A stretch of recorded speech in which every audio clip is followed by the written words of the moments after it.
So in my last video, you saw me upgrading my Marvel Legendary box insert in order to make room for Captain America 75th Anniversary. Well, here it is. Let's get this thing unwrapped.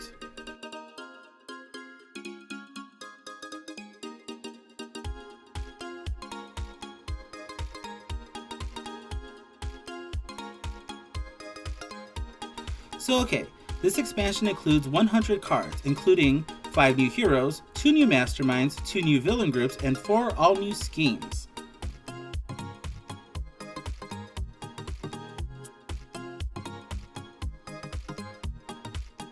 So here's our rule sheet. It tells us a little bit about Captain America, and then a bit about our new heroes.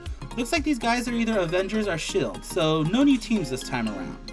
And it looks like there are 3 new keywords this time. Man and Woman Out of Time, Savior, and Abomination. And on the back here we have the credits, a few card clarifications, and our game contents. Now let's get these cards unwrapped. As you can see, I approach this the way I tend to take on most of life's problems, by attacking it with a paring knife. Forgetting these packs come with a convenient little strip for peeling them open. Now, if only I could find the edge. There you go, Amy. Good gorilla. So I'm just going to sort everything out real quick, make sure everything is in order. First we have the Sam Wilson Captain America, or as he's currently known in the MCU, Falcon. Then we have Steve Rogers, Director of S.H.I.E.L.D., which he became after passing on the role of Captain America to Sam Wilson. Now we have Winter Soldier, our James Bucky Barnes, Captain America's former sidekick and current Winter Soldier. And now we got Captain America 1941, also Steve Rogers, but in his original incarnation with his old shield. Very cool looking. Agent X-13. I have no idea who this is. Intuitively, I want to say it's Peggy Carter because she's got that TV show, but I'm going to have to look that up before we go through her cards. So those are our heroes. And now we have Mastermind Arnim Zola, but for some reason these tactics are for Baron Zemo, so let's hope that sorts itself out. Now we got our villains, Masters of Evil World War II.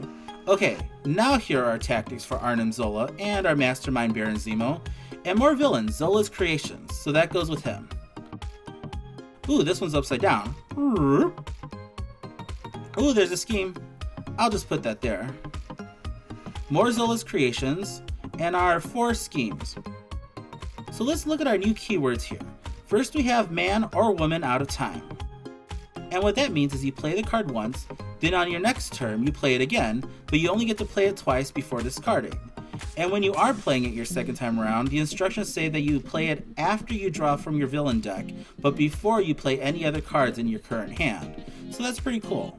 I guess the point is that you're fighting this hero both in the past and again in the present. I like that. And then we have Savior. Here's an example, aptly named Save the World. What Savior means is you need to have at least 3 bystanders in your victory pile in order to trigger the ability attached. So here you'd get +3 attack. So what I'm hoping is that there's some other hero cards that let you rescue bystanders, or that the villains that came with this pack capture them, so if you save 3 of them, it goes towards your Savior. Lastly, for the villains, we have Abomination. This keyword ability is used by villains that are twisted genetic experiments of Hydra scientists, and I guess that means Arnim Zola. So what happens is, the villain gets the attack equal to the printed attack of the hero in the HQ space under the villain's city space. So since he has Abomination and his attack is already 5, if this is the card underneath him, you're going to be getting +4 to that 5, so that's pretty straightforward. So I'm guessing if you have a recruit card, then the attack would stay the same. Okay, so now we're going to take a closer look at all the cards. First, we're going to start with Agent X-13. As it turns out, this is actually the character Betsy Ross, who was an FBI agent that fought alongside Captain America and Bucky in the 1940s. Here we have 5 of her common cards, Sniper Squad, and man, look at all those shields you need for Woman Out of Time. And here we have her other 5 commons, Paramilitary Ops. You get +1 attack for each other shield, so again shield. You get +1 attack for each other shield hero you played this turn that cost 1 or more. And now, old girl got a new hairdo, so Spy Network plays with Covert and triggers Woman Out of Time because, you know, she's a woman out of time. Now this is interesting. You get to choose one, gain a shield officer or get +2 attack. So yeah, I guess she's a spy or something, got some old lady face on. Now here's her one rare card, Mobilize for War, and she's looking real different here, unless that's her as the old lady down at the bottom. But she's 4 attack to begin with, and you can KO up to 2 shield heroes from your hand or discard pile. That's funny because it'll help you get rid of a lot of your 0 value heroes like your troopers and agents, but if you need a lot of shield to activate that, it might be a little contradictory. But I'm sure in the long run, it just helps you get rid of those cheaper cards. And if you have Savior, for each card KO'd this way, you get +1 attack. So I guess you gotta figure out what's more beneficial for you, being able to use this card twice or having more attack in a turn. But so far, none of these let you rescue bystanders to help with Savior, so we'll see how that goes with the rest of the pack. Up next we have Classic Captain America 1941, and I just gotta say I really love this retro artwork. So here we have our first 5 common cards, Devoted Patriot, and he's draw a card, and I always love to buy draw cards just because they pay for themselves. Unlike some cheaper cards that are just clogging up your hand later in the game, if this one comes up you're always going to get another card. So yeah, he's punchy, and that'll trigger Man Out of Time, so if you get more than one, they'll trigger each other's abilities. Now we have Storm the Beachhead. You get +1 attack for each hero class you have. Now your hero classes are your tech, are your covert, or like I just showed you, your punchy. And yeah, I know they're actually called something else, but I just like the word punchy. So yeah, you get +1 attack for each hero class you have. And I'm pretty sure that's how the Captain America that came with the first game works, using different classes or colors. So it's cool that they're keeping that theme with Captain America, or at least this incarnation. Now we have Liberate the Prisoners. He's 3 attack, and if you have another Avenger, oh here it is, you rescue a bystander. So that's cool, and it's really going to go with Savior, draw a card. And now here your rare card is also Savior, so this card is going to help you get bystanders, and this card, which is 5 attack and Savior Man Out of Time, will give you 5 attack this turn, and again on your next turn, and I love the name Punch Evil in the Face. And now we have Winter Soldier, and this is actually the second time we've seen our friend James Bucky Barnes as a hero in Legendary, as he's featured as the sidekick in Secret Wars Volume 1. So here's Bionic Arm, and since he's also from the 40s, he has Man Out of Time, but you'll need another tech, and this is tech, and this is tech. So you'll be able to use his 2 attack twice. And I should note that when you get Man Out of Time, you can also use your class again, or your group. Actually, you can see Winter Soldier does not have a group, which is interesting. There's only a few other cards that have no group. And here he's 1 recruit, Sniper's Nest, and he's draw a card and also tech, which will give you Man Out of Time. So now here are your 3 uncommons, KGB Training. If you played at least 7 other cards this turn, you get +2 attack. So I guess if you had a couple Man Out of Times in your last hand, they can add to this one and trigger your +2, so that's pretty cool. And here we have his rare. He's 4 attack, 2 is greater than 4, no idea what that means. A hero in your hand gains Man Out of Time, so that means any hero in your hand. And if you have a tech, another hero in your hand gains Man Out of Time. So that'll be pretty cool, because then you'll have even more cards to make this one take effect, and I love when a hero's different cards all work together. And now we have the current Captain America, also known as Sam Wilson and previously known as Falcon. So Aerial Catch, and he's 2 recruit, costs 3, so he's like a Maria Hill, except if you have another instinct you can rescue a bystander. So this is good to help with those other Savior cards. And with Winged Salvation, you get Savior +2 attack, so this could be 4 attack, so that's pretty good. And here we have his 3 uncommon, Flying Shield Block. Once per turn, if a player would gain a wound, you may reveal this card and rescue a bystander instead. So again, that's going to go good with the Savior keyword. So it looks like Captain America Falcon is really good for making your Saviors come into effect. And here's his rare card. He starts at 0 and he's Star Spangled Hero, and you get +2 attack for each hero class you have. So okay, he is like the other Captain Americas. And he also has Savior, which gives you +2 recruit for each hero class. So that can be pretty powerful with the right hand. And finally, we have Steve Rogers, Director of S.H.I.E.L.D. Now, I'm curious to see if he'll have the colors or class triggers the way Captain America cards do, since he's technically no longer Captain America. So here's International Strike Force, and he also starts off with the zeros. You get +1 recruit for each hero class you have, so he does do that. And also Savior, you get +1 attack for each hero class you have. Next is Reassigned to Civilian Duty. So if you have 3 other shields, you can KO a shield you played this turn, so there's another one where you gotta find your balance. And if you do, rescue a bystander, so that's cool. Now with Shadow of War's Past, he's Savior and Man Out of Time, so that's both our new hero keywords, and he's 2 attack. Now his rare cost 8, it's Save the World, he's 4 attack, and straight out he rescues a bystander. So you can do that every time he comes out. And I just realized these would be great to play with Black Widow, where you can get +1 attack for every bystander you have. But yeah, If you got Savior, you get +3 attack, which brings him up to 7. So that's it for our heroes. So now we have Mastermind Arnim Zola, who has Ultimate Abomination. So that means on top of the 6 he already has, he gets plus attack for every hero's attack in the HQ, so that could be pretty dangerous. He always leads Zola's creations. Master Strike. For each hero in the HQ that has less than 2 printed attack, put that hero on the bottom of the hero deck, and each player discards a card of that hero's cost, so you'll be losing cards out of your hand too. So here's his tactics. Pet Projects. Each other player reveals a Zola's creation villain from their victory pile or gains a wound. Computer Uploaded Genius. Fight. Each other player reveals a tech hero or discards a card. Crush Pacifist Resistance. If you fight, KO up to 2 of your heroes that have less than 2 printed attack. Dominate the Weak. Fight. A player of your choice gains a hero from the HQ that has less than 2 printed attack. So like I said, Arnim Zola always leads Zola's creations. So here we have Manfish, Doughboy, Primus, and Captain Zolandia. He has Abomination, looks like these two have Abomination as well, and if you fight him, you get 1 recruit for each hero class, so even he follows that theme.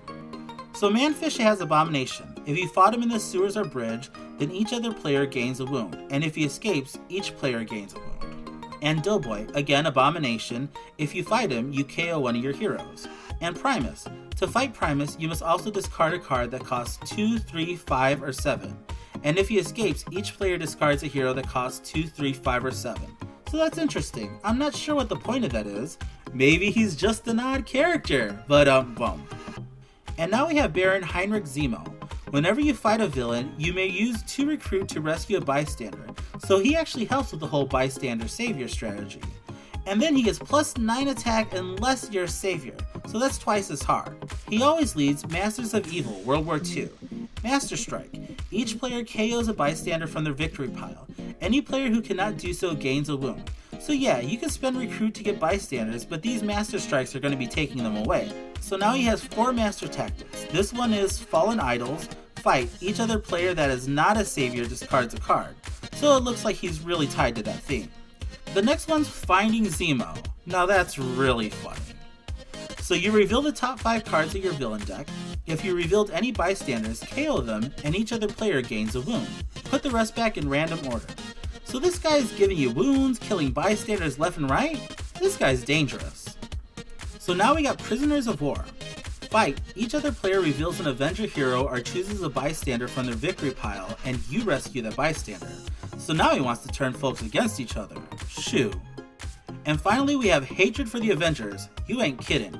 So fight. For each Avenger you have, rescue a bystander. Well, that doesn't make sense. I mean, that's good. So if he hated Avengers, then shouldn't you lose bystanders? But hey, who's complaining? So Baron Zemo always leads Masters of Evil, World War II. We have Radioactive Man, Melter, Executioner, and Black Knight. So here we have Radio Man. Radioactive Man, stupid! Ambush. Radioactive Man captures a bystander, so again we're dealing with lots of bystanders here. Fight. Each player who is not a savior gains a wound, and if he escapes, same effect. Melter, World War II. Ambush. Melter captures a bystander. Each player reveals the top card of their deck. Now this is if you're a savior when you fight him, and for each card you choose to KO it or put it back. Then we have Executioner. Ambush. He captures a bystander. And fight, savior, you draw a card, and if he escapes, you KO a bystander from each player's victory pile. And last we have Black Knight. Ambush. He captures a bystander. You fight him, if you're a savior, you get to KO one of your heroes. So yeah, it seems we got a theme here of rescuing bystanders and KOing people. And now we have our 4 schemes in no particular order. I'm going to go through them really quick, and I'm not even going to comment. First is go back in time to slay the hero's ancestors. Setup, 9 twist, 8 heroes. Twist, put a hero from the HQ next to the scheme, purged from the time stream. Special rules, whenever a hero is in the HQ whose hero name has been purged from the time stream, KO that hero. Okay, I lied, because this is really interesting. So if you go back in time and kill a hero's ancestors, then you're basically removing them from existence. So when you take a hero from the HQ, you purge them from the time stream. So this means that whenever that same hero comes up, they're KO'd. That's messed up. So evil wins when the hero deck runs out, so that can happen really fast. I'm excited about this one. And now, the Unbreakable Enigma code. You only use 6 twists. Put a card from the hero deck face down next to the scheme as part of the Enigma code. Mix up those cards face down. So that's the first 5 twists. The 6th twist, evil wins. I'm not really a fan of these ticking clock schemes where evil just wins when you reach the last twist. I mean, thematically, they're just not that exciting. So, special rules, whenever you fight a villain, you pay 1 recruit to look at one of the face down Enigma cards. When you fight a mastermind, first guess the color of each Enigma card and then reveal them. If you guessed right, fight the mastermind as normal. If not, your turn ends and mix up the Enigma cards face down. Okay, I have no idea what I just read. This is one of those schemes where I'll just have to play it to wrap my head around it, but it seems like it could be interesting. Now here's Brainwash the Military. We have 7 twists, add 12 shield officers to the villain deck. You know, I've been waiting for this, something that actually uses Maria Hills, so that's cool. Special rules. Shield officers in the villain deck are villains. Their attack is 3 plus the number of twists stacked next to the scheme. When you defeat a shield officer, gain it as a hero. I like that. Twist 1 through 6, stack this twist next to the scheme as a traitor battalion. Play another card from the villain deck. On twist 7, all shield officers in the city escape. Evil wins when 5 shield officers escape. So this is a pretty straightforward scheme, and I just like that it gives us a reason to get Maria Hill back in the mix. Ooh, look at that. So this has changed the outcome of World War II. Well, let's hope not. So setup, 7 twists, add an extra villain group, which is something I love doing every chance I get. Twist, the Axis. Really? Okay, the Axis invades a new country, so look out Papua New Guinea. Okay, put all the villains and bystanders from the city on the bottom of the villain deck. The number of city spaces changes. Play 2 cards from the villain deck. If any villain escapes this country, stack a twist next to the scheme as a conquered capital. Okay, this is another complicated card, so you know what I'm going to say? Just buy a pack and figure it out for yourself, because this whole thing looks super fun. So there you have it, Captain America's 75th Anniversary Expansion Pack for Legendary, a Marvel deck building game, featuring 5 new heroes, 2 new masterminds, 2 new villain groups, and 4 new schemes. Thanks for watching!